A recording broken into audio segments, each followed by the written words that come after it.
Tonight, wars to protect the petrodollar, the philosophy of liberty, and Harry Kim on doing government right. Coming up this week and before the election, candidates including Harry Kim, Russell Ruderman, Richard Onishi, Marlene Hapai, and others. Debates including free and equals, inclusive libertarian, green, justice, and Constitution Party candidates. Issues and groups including Punapono Alliance, Pele Defense Fund, the Hunters Alliance, Aloha Uprising, and others. Analysis and exposés, economics and budgets, Romney and Lingle exposed, the theft of a nomination. The United States attacked Libya, Iraq, Afghanistan, and Yemen. Why are U.S. operatives helping to destabilize Syria? And why is the United States government so intent on taking down Iran, in spite of the fact that Iran has not attacked any country since 1798? And what's next? What are we headed for? When you look at the current trajectory that we're on, it doesn't make any sense at all if you evaluate it based on what we're taught in school. And it doesn't make any sense if you base your worldview on the propaganda that the mainstream media tries to pass off as news. But it makes perfect sense once you know the real motives of the powers that be. In order to understand those motives, we first have to take a look at history. In 1945, the Bretton Woods Agreement established the dollar as the world reserve currency, which meant that international commodities were priced in dollars. The agreement, which gave the United States a distinct financial advantage, was made under the condition that those dollars would remain redeemable for gold at a consistent rate of $35 per ounce. The United States promised not to print very much money, but this was on the honor system, because the Federal Reserve refused to allow any audits or supervision of its printing presses. In the years leading up to 1970, expenditures in the Vietnam War made it clear to many countries that the U.S. was printing far more money than it had in gold. And in response, they began to ask for their gold back. This, of course, set off a rapid decline in the value of the dollar. The situation climaxed in 1971 when France attempted to withdraw its gold and Nixon refused. On August 15th, he made the following announcement. I have directed the Secretary of the Treasury to take the action necessary to defend the dollar against the speculators. I have directed Secretary Connally to suspend temporarily the convertibility of the dollar into gold or other reserve assets, except in amounts and conditions determined to be in the interest of monetary stability and in the best interest of the United States. This was obviously not a temporary suspension, as he claimed, but rather a permanent default. And for the rest of the world who had entrusted the United States with their gold, it was outright theft. In 1973, President Nixon asked King Faisal of Saudi Arabia to accept only U.S. dollars as payment for oil and to invest any excess profits in U.S. Treasury bonds, notes, and bills. In return, Nixon offered military protection for Saudi oil fields. The same offer was extended to each of the world's key oil-producing countries, and by 1975, every member of OPEC had agreed to only sell their oil in U.S. dollars. The act of moving the dollar off of gold and tying it to foreign oil instantly forced every oil-importing country in the world to start maintaining a constant supply of Federal Reserve paper. And in order to get that paper, they would have to send real physical goods to America. This was the birth of the petrodollar. Paper went out, everything America needed came in, and the United States got very, very rich as a result. It was the largest financial con in recorded history.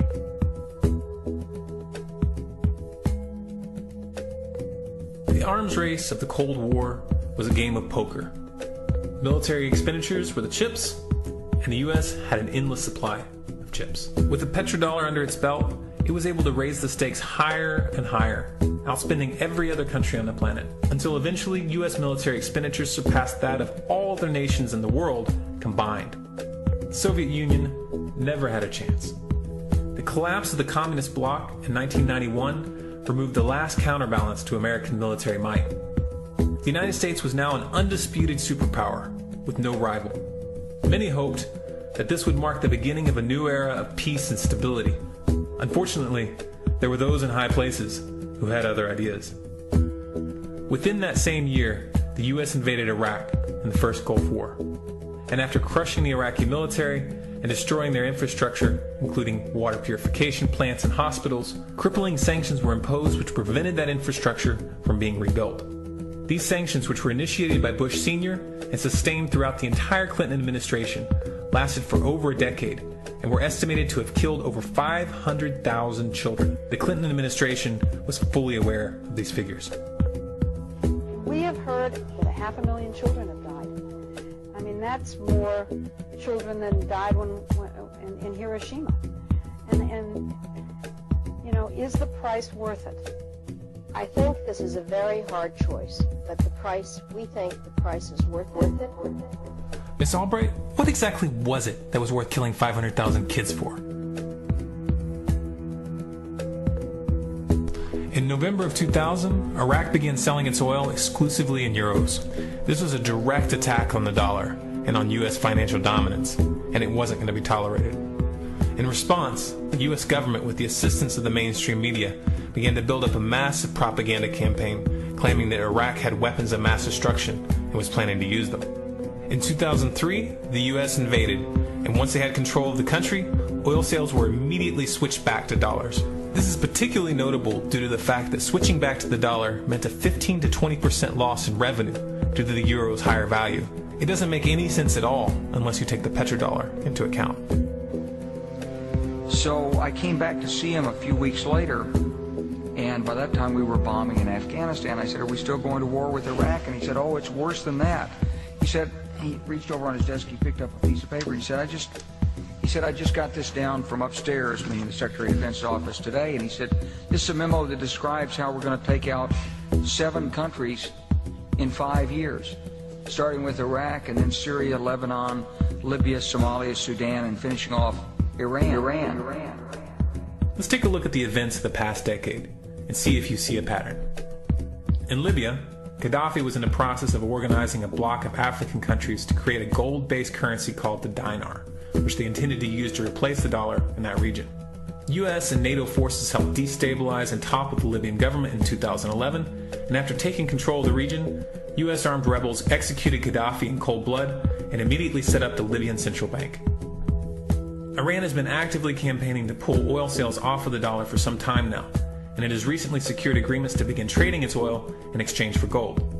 In response, the U.S. government, with mainstream media assistance, has been attempting to build international support for military strikes on the pretext of preventing Iran from building a nuclear weapon. In the meantime, they established sanctions which U.S. officials openly admit are aimed at causing a collapse of the Iranian economy. Syria is Iran's closest ally, and they are bound by mutual defense agreements. The country is currently in the process of being destabilized with covert assistance from NATO, and though Russia and China have warned the United States not to get involved, the White House has made statements within the past month indicating that they are considering military intervention. It should be clear that military intervention in Syria and Iran isn't being considered. It's a foregone conclusion, just as it was in Iraq and Libya. The U.S. is actively working to create the context which gives them the diplomatic cover to do what they already have planned. The motive for these invasions and covert actions becomes clear when we look at them in their full context and connect the dots. Those who control the United States understand that even if a few countries begin to sell their oil in another currency, it will set off a chain reaction and the dollar will collapse. They understand that there is absolutely nothing else holding up the value of the dollar at this point, and so does the rest of the world. But rather than accepting the fact that the dollar is nearing the end of its lifespan, the powers that be have made a calculated gambit. They have decided to use the brute force of the U.S. military to crush each and every resistant state in the Middle East and Africa. That in itself would be bad enough, but what you need to understand is that this is not going to end with Iran. China and Russia have stated publicly and on no uncertain terms that they will not tolerate an attack on Iran or Syria. Iran is one of their key allies, one of the last independent oil producers in the region, and they understand that if Iran falls, then they will have no way to escape the dollar without going to war. And yet the United States is pushing forward in spite of the warnings. What we are witnessing here is a trajectory that leads straight to the unthinkable. It's a trajectory that was mapped out years ago in full awareness of the human consequences. But who was it that put us on this course? What kind of psychopath is willing to intentionally set off a global conflict that will lead to millions of deaths just to protect the value of a paper currency? It obviously isn't the president. The decision to invade Libya, Syria, and Iran was made long before Obama had risen to the national spotlight. And yet, he's carrying out his duty just like the puppets that preceded him. So who is it that pulls the strings? Often the best answer to questions like this are found by asking another question. Qui bono? Who who benefits. Obviously, those who have the power to print the dollar out of thin air have the most to lose if the dollar were to fall. And since 1913, that power has been held by the Federal Reserve. The Federal Reserve is a private entity owned by a conglomerate of the most powerful banks in the world, and the men who control those banks are the ones who pull the strings. To them, this is just a game. Your life and the lives of those you love are just pawns on their chessboard. And like a spoiled 4-year-old who tips the board onto the floor when they start to lose, the powers that be are willing to start World War III to keep control of the global financial system. Remember that when these wars extend and accelerate. Remember that when your son or your neighbor's son comes back home in a flag-draped coffin. Remember that when they point the finger at the new boogeyman, because the madmen who are running this show will take this as far as you allow them to. So how much time do we have left? It's a question I hear constantly, but it's the wrong question. Asking how much time we have left is a passive posture. It's the attitude of a prisoner who's waiting to be taken out to a ditch and shot in the back of the head. What are our chances? Can we change course? Also the wrong question. The odds don't matter anymore. If you understand what we're facing, then you have a moral responsibility to do everything in your power to alter the course that we're on, regardless of the odds. It's only when you stop basing your involvement on the chances of success that success actually becomes possible. If you want to fight back, it's now or never. You're not going to get another chance, and the stakes are far higher than they were in Nazi Germany. America today is no longer the land of the free and the home of the brave. It is the land of government spying, snooping, and scrutinizing American citizens without their knowledge. It is a land where you can be arrested without charges and detained indefinitely without a phone call or a trial. This is the land Republicans and Democrats built, the America of Barack Obama and the America of Mitt Romney. The people now running America have a different idea of freedom than the people who founded it. Gary Johnson wants a different America. He wants an America without the wars, the taxes, the spending, the lousy economy, the joblessness, and failed programs like the war on drugs. Gary Johnson wants what we all want. He wants our America back. If you think Gary Johnson is dreaming for thinking we can live in peace, prosperity, and freedom again, Gary Johnson says, dream a little.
I need to make it real clear that the whole issue here is not pro or against.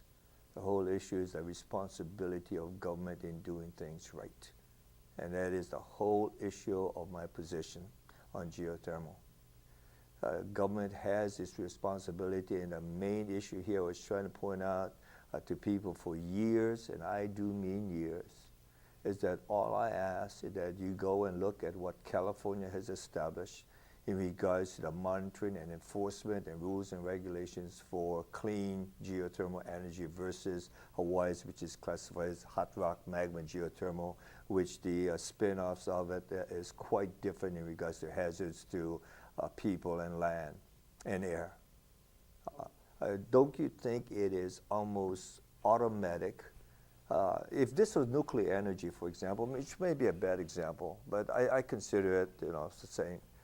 If this was nuclear energy, there would not be a single person, because of all the publicity of what has happened in Japan and elsewhere, that would not demand that government establish a monitoring and enforcement agency and policies to monitor the development of nuclear energy and operations of it. Would they expect the private industry to do this? We wouldn't do that. Now, I ask of you, what is the difference between that and geothermal?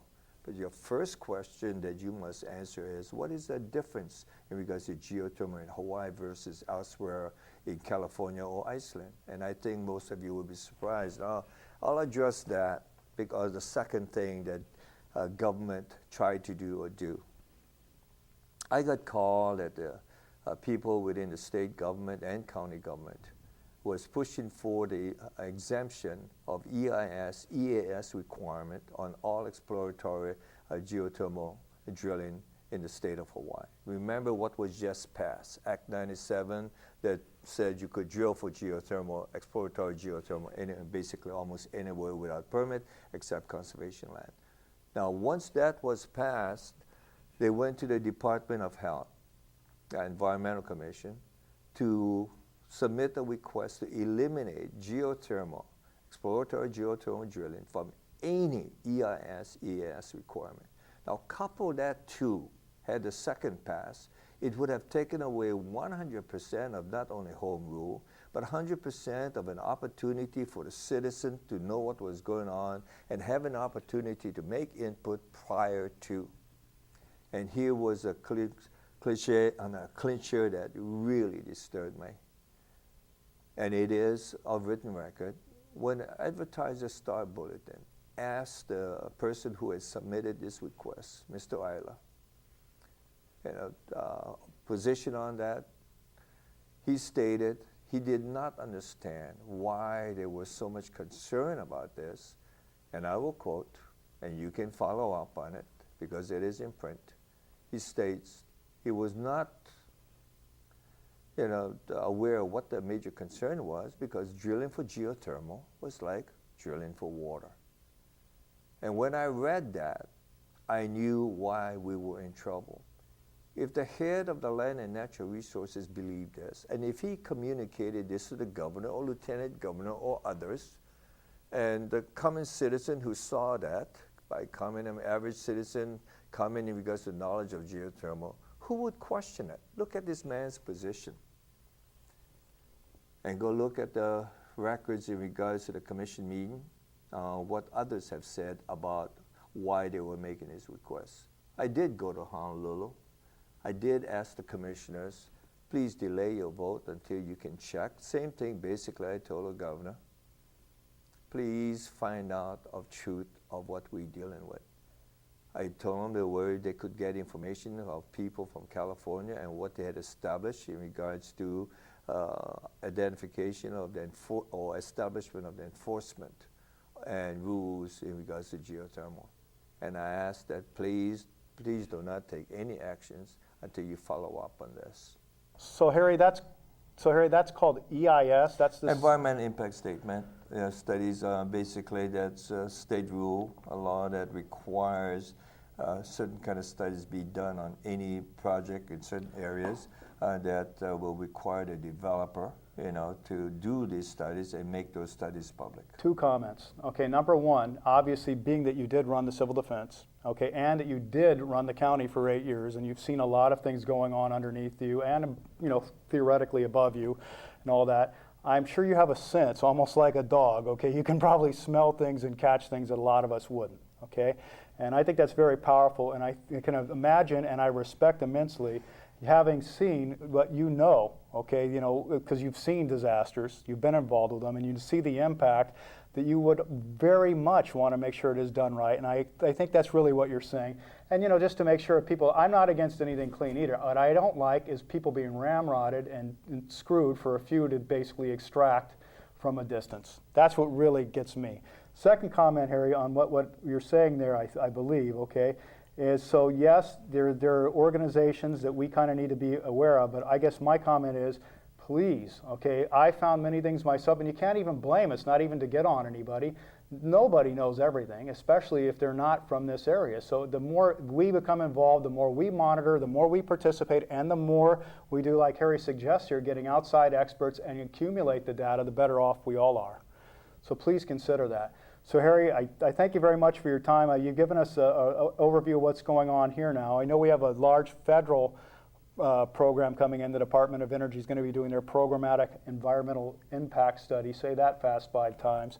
And we're sure that hopefully we will all have the ability to comment on this and to develop something that's better for all of us, including the rest of the state, but hopefully not at the cost of those who are living here. And I'd like to invite you back on in the future, please, to go into more details, because I know there's a whole wide range of issues and topics that you have experience and knowledge with, which we could benefit from that, and we'd like to find out what your positions are on. Okay, I got to make a closing on Absolutely, please. I don't know who all your audiences are. I really hope this will touch some of you to at least care to find out. That's what I'm asking for. The people that are very concerned about what is going on, I guarantee you, I know a lot of them. And this is not about pro or anti-geothermal. Yeah. This is about their lifestyle. And if this was happening to you, I can guarantee you, you'd be alongside with them. This is an issue of government's responsibility to do things right. This isn't about clean energy, cheap energy, or alternative energy. This is about government's responsibility, which is number one, the protection of the people and the land of this place. Thank you, Harry. I think we've got it loud and clear, and I just want to make sure, because that's really refreshing to hear. So what you're saying is, number one, listen and respect the people, and whatever happens, make sure it's done right and safe and respectful of the land. I addressed a relatively large group in Pune last week, and I asked them, these are people who were angry for some part in regards to what was going on. And I asked all of them, look, what is most important is that you present and find out what is truth, and then make a position based on what is truth. And I'll say the same thing to your audience. Find out what is truth, and then make your position in regards to whether it be geothermal. The truth shall set us free. It is true. Oh, absolutely. In this case, I believe it. Thank you very much, everyone. We appreciate it. Aloha. Thank you, Harry.